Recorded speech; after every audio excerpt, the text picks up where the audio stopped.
The National Broadcasting Company presents Earl Stanley Gardner's A Life in Your Hands. Was he dead when you found him? Did he scream? Did you hear the shot? Listen while we place A Life in Your Hands.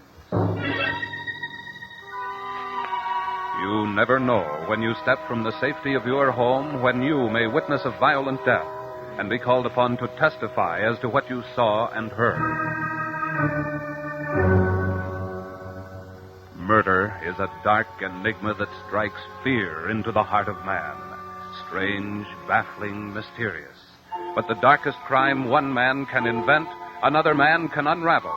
Such a man is Jonathan Kegg, created by Earl Stanley Gardner, the world's most popular writer of mysteries, creator of Perry Mason, Doug Selby, and other outstanding characters.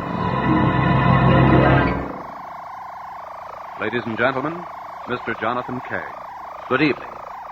One day you might be the person who happened to be near the scene of a crime. On what you remember may depend the life of a fellow man. You never know when a crime is going to be committed. Or even now, somewhere in the city, there may be a crime in the making.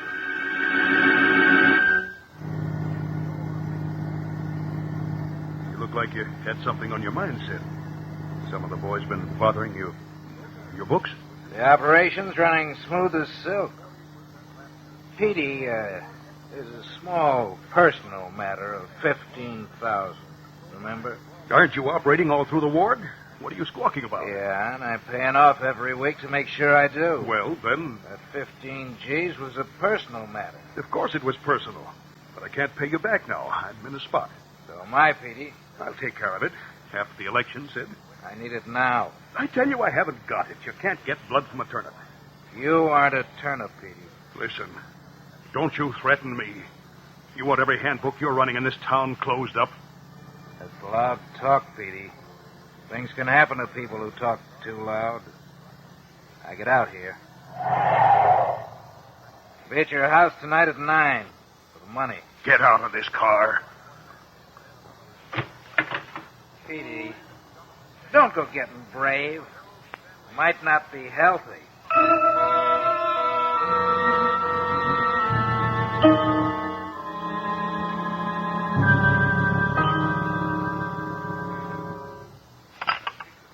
Miss Wells, get me John Maxwell at his office. John can let me have an advance. John? This is Petey Grant. Fine. And yourself? John, you know that little paving job you were interested in? That's right. John, I'm in a bit of a hole. I wonder if you could arrange for an advance. No, I can't fix it sooner. No dice, huh? Okay, John. Goodbye. Yes, Miss Wells? So, John wouldn't go for it. That's tough. What do you mean, listening to my phone calls? Take it easy, Petey. How many times have I told you not to call me Petey around the office? There's nobody here but us chickens. What is it? I need some money, Petykins. I told you the last time that you're never going to get another penny out of me. Now, Petykins, remember your blood pressure. Not a red cent. I could have a very interesting conversation with... With Hazel? She wouldn't believe you. I could be very convincing. You're nothing but a dirty little blackmailer. I want $5,000. I haven't got $5,000, Karen. Then get it, and fast. So you'd talk to Hazel, would you? Well, go ahead. Suppose I tell the opposition. Just more campaign mud. I mean about some of your phone conversations about paving contracts. Who would believe you? They'd believe tape recordings of the conversations, Petey. You mean... Yes, Petey. I spent $100 for a tape recorder, kept it in the outer office. I've got some beauty. You wouldn't do it. It would ruin me. I don't want to ruin you. All I want is $5,000. But, Karen, I haven't got $5,000. Get it. After the election. I want it now. Borrow it from your friend Bondon. He's pressing me for the money that I've borrowed to pay you up to now. Off your house. I don't care how you get it, but get it. Get out of here, Karen. If you think I won't talk... I said get out. Other smart girls have had accidents before this. You can't scare me. Then you're not as smart as I thought you were. Get out. Now, wait a second. Get out. I've still got friends in this town. You take my advice and be out of town by midnight. I'm leaving, Petey. But no matter what happens to you from now on, remember, you asked for it.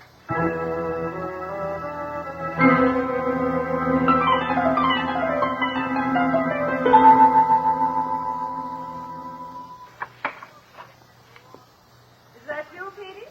It's me, Hazel. Where are you? In the kitchen, dear. Supper won't be ready for half an hour yet. All right. Would you like a cup of coffee, dear? You look tired. You feeling all right, Petey? I'm all right. Tired. Had a tough day. I'll fix you some coffee. Fix me a drink, will you? Of course. What was it? A hard case or politics? What is it ever in this year? I really don't see why you don't quit. Got a good law practice. It's only because I'm an alderman. Know the right people. You're a fine lawyer, and you know it. Here's your drink. I'm a lousy lawyer. If I'm not reelected, I might as well blow my brains out. Don't talk like that. Hazel, how much do you think we get mortgaged the house for? Mortgage the house. Yeah, I figure we can get about $8,000. I can borrow about $9,000 on my life insurance. What do you want with all that money? I've got to have it, that's all. Tell me the truth, Peter Grant. You asked for it, so I'll tell you the truth. You don't have to use that tone of voice. You wanted the truth. Now you're going to get it. I've been blackmailed Blackmailed? by Karen Wells. How could Miss Wells blackmail you? How does a man's secretary ever have a hold over the boss? Did you do something illegal? Yes, Hazel. Yes, I did something illegal. But I had to pay Karen so she wouldn't talk. Is she going to talk to the district attorney? No, Hazel, not to the DA. To you. But why should she talk? Oh, Do you understand? yes. I understand. Sorry you gave her the money. How much did you give her? $20,000. $20,000. We didn't have that much. That's why I had to borrow $15,000 from Sid Bondon. You borrowed $15,000 from Mr. Bondon? Petey, why didn't you just tell me about that woman? I was afraid. You're not going to pay her any more money, are you? Not a penny, Hazel, not a penny. Well, then why are you talking about mortgaging the house and borrowing on your insurance? It's Sid Bondon. He's pressing me for the $15,000. But if you do that, it'll take everything we've got. Sid will kill me if I don't. It's only till after I'm reelected, and then I can pay it off in 6 months. What if you aren't reelected? Don't worry, honey. Don't worry. I'll borrow on the house and the insurance. I'll get reelected. I'll pay it off right away. But if something should go wrong, we'd be destitute, Peter. Nothing's going to happen, Hazel. Fix me another drink, will you? Of course. Who the heck could that be? I'll get it.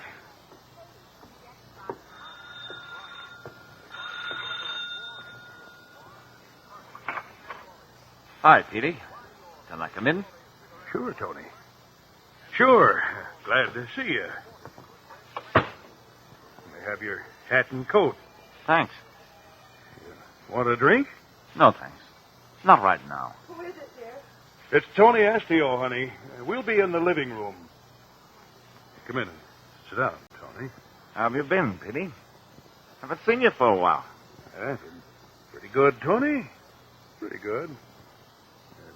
You and the boys? Couldn't be better. Ah, nice little house you got here, Petey. Yeah, the missus and I like it. Looks like you got something on your mind, Tony. What is it? You're smart, Petey. Plenty smart. That's what the boys and me like about you. It's my job to be smart, Tony. What is it? Oh, nothing much. Just wanted to have a chat with you. Yeah. I know how often you guys drop in for a chat. Let's have it, Tony. See what I mean? You're smart. They tell me you're going to run again this year. That's right. I wouldn't. What? I said I wouldn't try to get reelected if I was you. But that's crazy. I've got to have the job. Some of the boys ain't going to like it. They said I should tell you. I tell you, Tony, if I don't, I'll be killed. Might happen, if you try. What do you mean? One of the boys wants the job. You might get more votes. Now, wait a minute, Tony. I've always played ball with the boys. I still will. No dice, Speedy. You can't move in on the government. Credit. But, Tony... No buts, pal. We're running Charlie Mello on the regular ticket. You get out. We'll take care of you in the lawyer rank. But, Tony, I can't. Maybe you didn't understand me, Petey. I said you get out. If you don't, the boys... I need the money. I'll play ball. I've got to run. Is that it, Petey? That's it. The boys won't like it, Petey.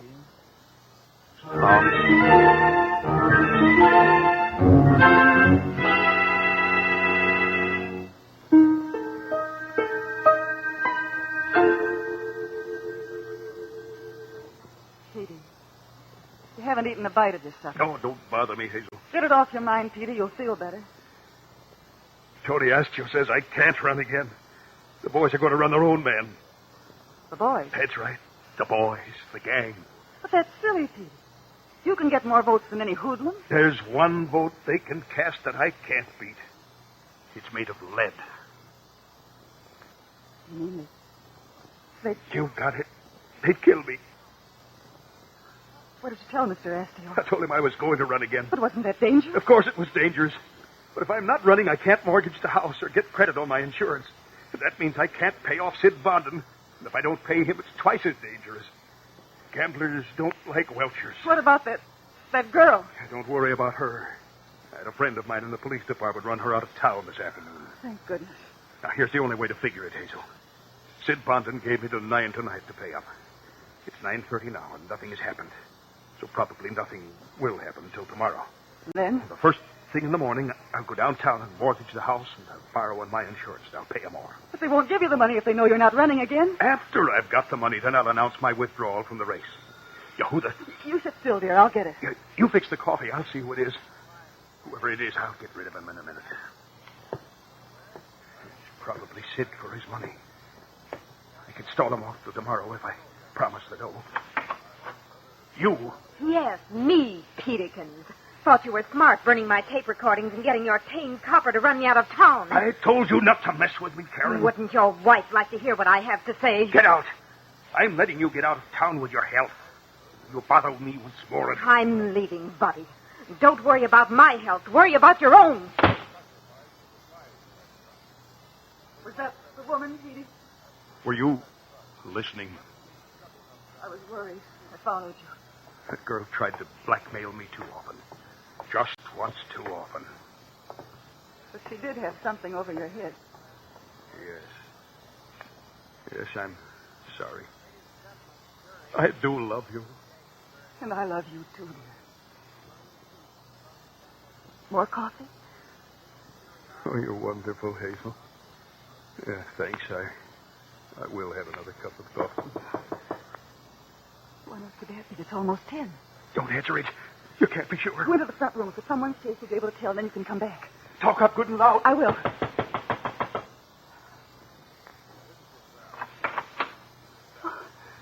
Why, Mrs. Billings from next door. Excuse me, Mrs. Grant, but I saw lights on and I figured you were still up. I wondered if I could borrow a glass of milk. I haven't much left, and the children... Why, of course, Mrs. Billings. We have plenty. Why don't you take a whole quart? Well, now, that's awful kind of you. If you're sure it won't run you short. Not a bit, not a bit. Good evening, Mrs. Billings. Why, good evening, Mr. Grant. Petey, would you pour Mrs. Billings a glass of milk, please? I want to go upstairs for a minute. Sure, glad to. I'll be back in a minute. You sure one glass is going to be enough, Mrs. Billings? Oh, plenty, Mr. Grant. Are you sure you don't want a quart? Well, if you can spare it. Why, of course we can. Here. Well, now, that's right neighborly of you, Mr. Grant. I'll return it tomorrow. No hurry at all, Mrs. Billings. Well, thank you very much. I'll be running along now. Let me get the door for you. Oh, thank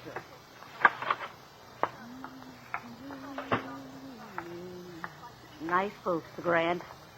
Hope I don't forget to return this milk. Never did return the sugar I borrowed last week. Oh, well, he can afford it. Good heavens! Help! My husband's been killed!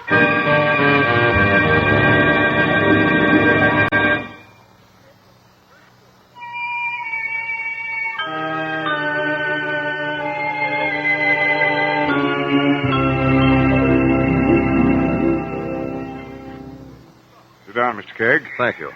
Now, what is this all about? I don't see any reason for an amicus curiae in this case. The presentations have been quite fair. Well, first, sir, I appreciate your seeing me in your chambers. Now, a lot of this case has been tried in the papers. The whole city is worked up about it. I can understand people getting worked up when a public official is murdered. They should. But sometimes they want a scapegoat. Possibly.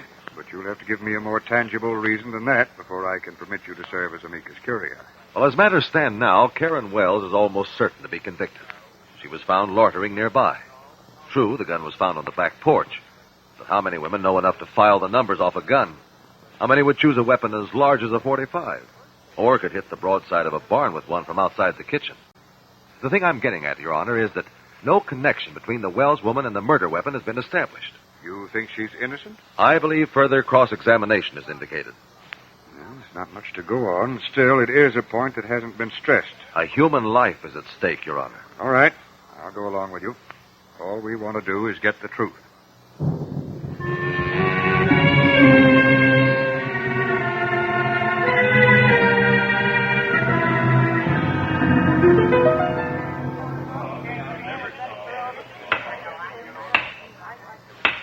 The court will permit the entry into this case of the well-known attorney, Mr. Jonathan Kegg, as amicus curiae.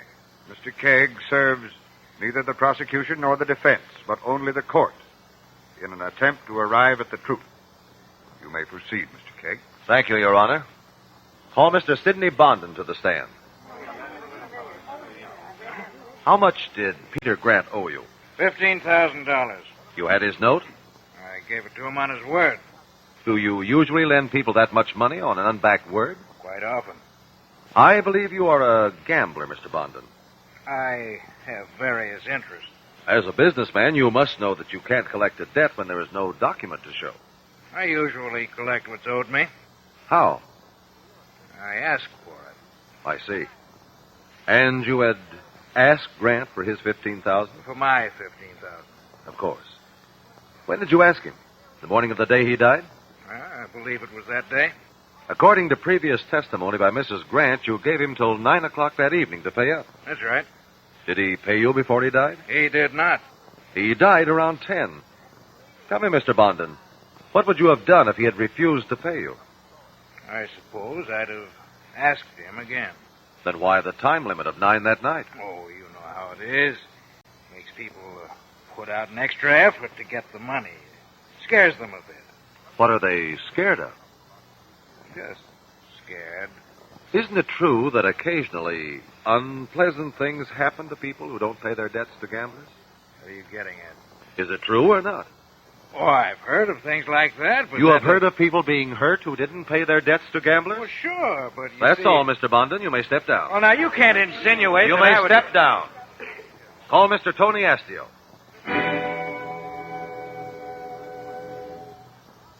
Mr. Astio, what do you do for a living? I'm a businessman. Any interest in politics? Not personally. How do your closest friends earn their living? They're businessmen, too. Mrs. Grant, in her earlier testimony, said her late husband referred to you and your friends as gangsters. He was nuts. He was just scared of his shadow. You visited him the night he was killed? Yes. So what? The witness will confine himself to answering questions. Did you advise him not to run for re-election as alderman? I might have. Just how did you try to persuade him not to run? I didn't try to persuade him. I just explained that a friend of mine wanted to try for the job, and that if he ran, he couldn't expect the help of me and my associates. Did he agree not to run? No, he said he was going after the job again. Did you threaten him if he ran?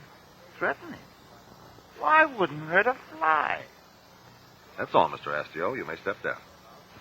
I would like to call the victim's wife, Mrs. Hazel Grant.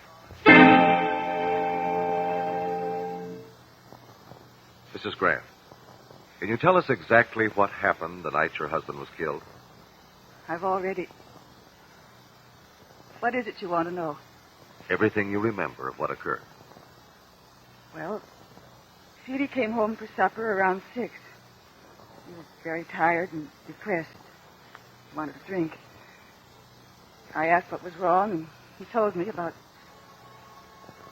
the Wells woman.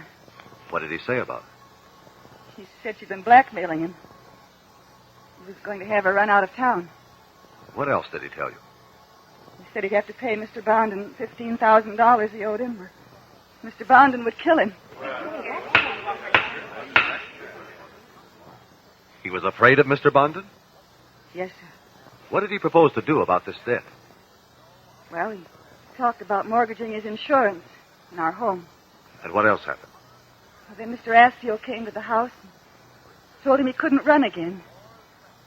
I said that was silly and that he could win easily. And he said they had one vote that he couldn't beat because it was made of lead. Did that seem to frighten him? Yes, it did. He felt that he couldn't get loans unless he was going to be elected, so he planned to borrow the money on the house and the insurance first thing in the morning when everyone thought he'd be reelected, and then withdraw from the race that afternoon. That way he could pay Mr. Bondon and still not get hurt by Mr. Askew and his friends. I see. Did anything else happen that evening? Yes, that Wells woman came to the house. She was furious because Petey wouldn't give her any more money, and when Petey ordered her out, she threatened his life. Had you any other visitors before your husband died? No, sir, that was all. Oh. Oh? Did you remember something, Mrs. Grant? Well, I don't think it's important, but if you want everything... I do. Well, a neighbor, Mrs. Billings, stopped by to borrow a glass of milk. Was this before or after your other callers? It was after. Only a few minutes before Petey... I understand, Mrs. Grant. You may step down. That'll be all. Thank you, sir. Your Honor, I should like a subpoena issued for an entirely innocent bystander.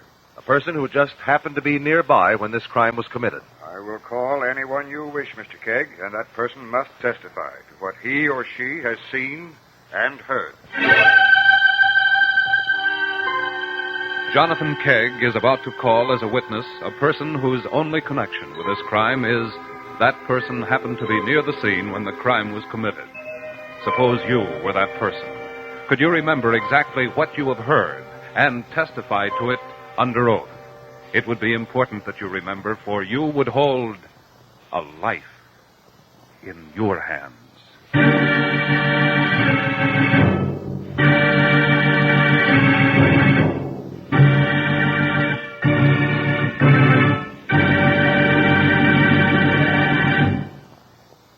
The Labor Day weekend lies just ahead, the long weekend that will find millions of America's motorists, picnickers, and sportsmen taking to the woods. More and more people outdoors spells more chance for forest fires caused by carelessness. Learn and follow these 4 simple rules of forest fire prevention. Crush out cigarette, cigar, and pipe ashes. Break matches in 2 after using. Drown all campfires, then stir and drown again. Find out the law before using fire. Remember, only you can prevent forest fires.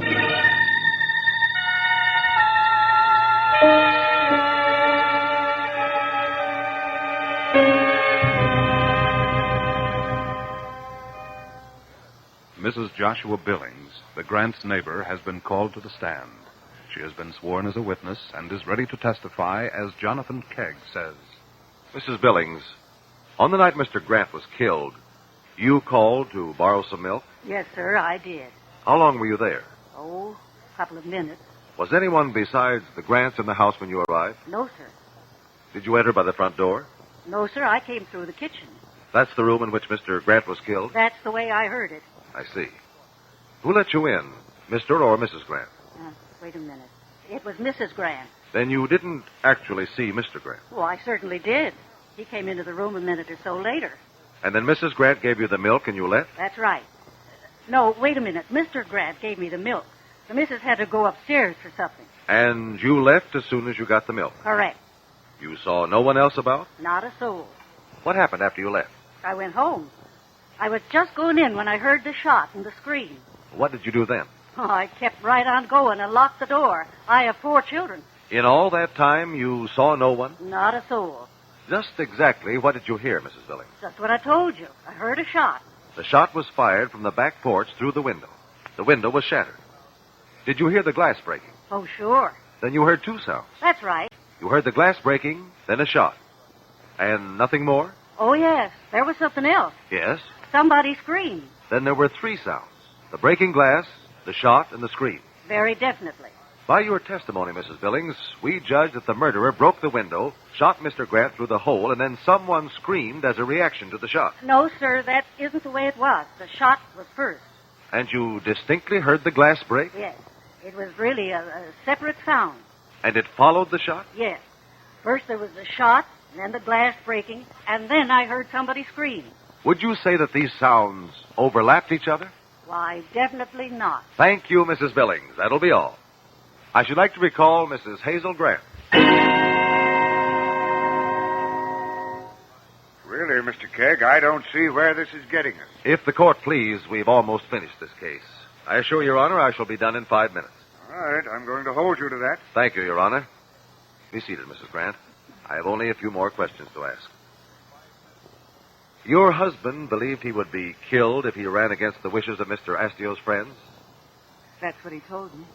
He also believed Mr. Bonnet would kill him if he didn't repay the $15,000 he'd borrowed. Yes. You were with him in the kitchen when he was shot? Yes. His back was toward the window she shot. Now, as I understand it, he planned to mortgage the house and borrow on his insurance to pay off Bondon. That's right. And the only chance he had to get that money back was if he should be reelected. Yes. And Astio wouldn't let that happen. It seems that if Peter Grant had done what he planned, you and he would have been in bad financial straits. We would have been destitute. Are you destitute now, Mrs. Grant? No. I've got the house and some insurance. Yes, now. Your husband had been playing around with another woman. She was blackmailing him. And it was only through your husband's death that you saved your home and his insurance policy. Yes. Mrs. Grant, why didn't you testify that you had left the kitchen just before your husband was killed? That's ridiculous. I never... But Mrs. Billings testified that you did. And when you left the kitchen, leaving your husband and Mrs. Billings alone, you got his gun, didn't you? A gun that he kept because it could never be traced to him. That's not true. I really can't permit this, Mr. Kegg. Your Honor, look at the facts. If Bondon should kill Grant, his $15,000 was gone forever. Astio has admitted his candidate has withdrawn from the race. They both lost by the killing. As for the defendant, Karen Wells, she knew she would be picked up and at least booked for blackmail. The only person with a lot to gain, a house and insurance, was Hazel Grant. That's a fine theory. Can it be proved? If the court please, the testimony of our innocent bystander, Mrs. Billings, proves it. She heard the window glass crash a second or two after she heard the shot. If the killer had stood outside and broken the window before firing, she would have heard it first. If he had fired through the window, it would have been close to simultaneous. But with a second or two between the shot and the glass crash, the shot could only have come from inside the kitchen. And only the Grants were there, by Mrs. Grant's own testimony. Then the gun must have been thrown out through the window. I believe so, Your Honor.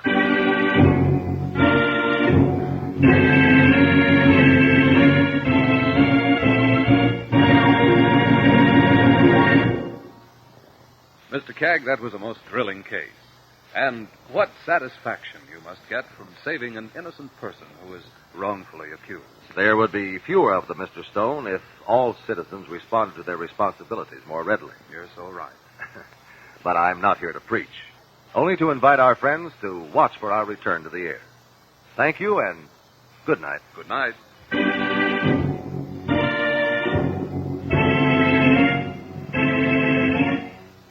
A Life in Your Hands is created by Earl Stanley Gardner, with script by Bob McKee, directed by John Cowan.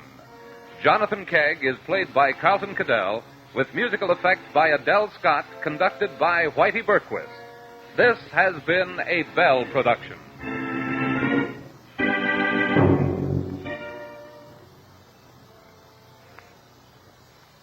This is NBC, the national broadcasting company.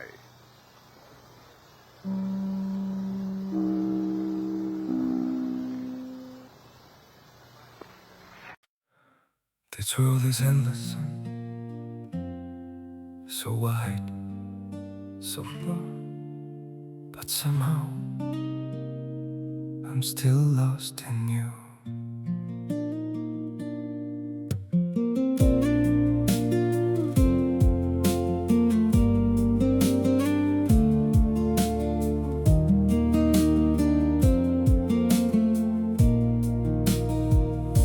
The streets are full of moving shadows, countless places I could go, cities shining, people passing, yet I still feel so alone. Every road keeps leading nowhere, every sky feels cold and blue. In this world so vast and open, I'm still lost in missing you. The world is wide, so wide before me, but I keep losing my way. Somewhere in the endless distance, your memory makes me stay.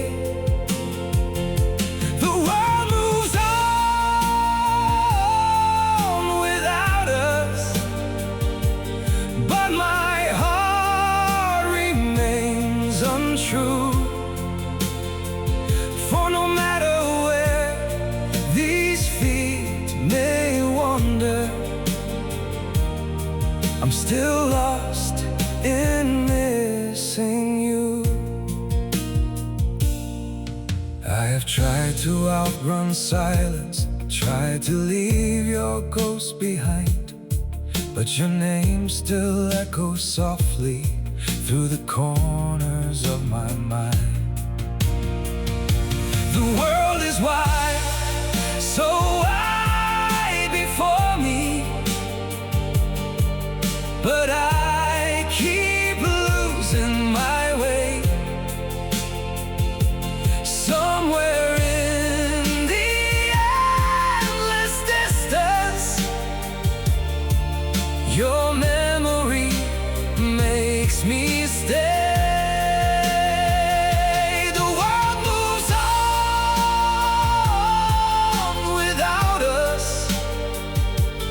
But my heart remains untrue. For no matter where these feet may wander, I'm still lost in missing you. Maybe someday I'll stop searching for your face in every crowd, but until that day, this broken heart will keep calling your name out. The world is wide, so wide before me, but I keep losing my way.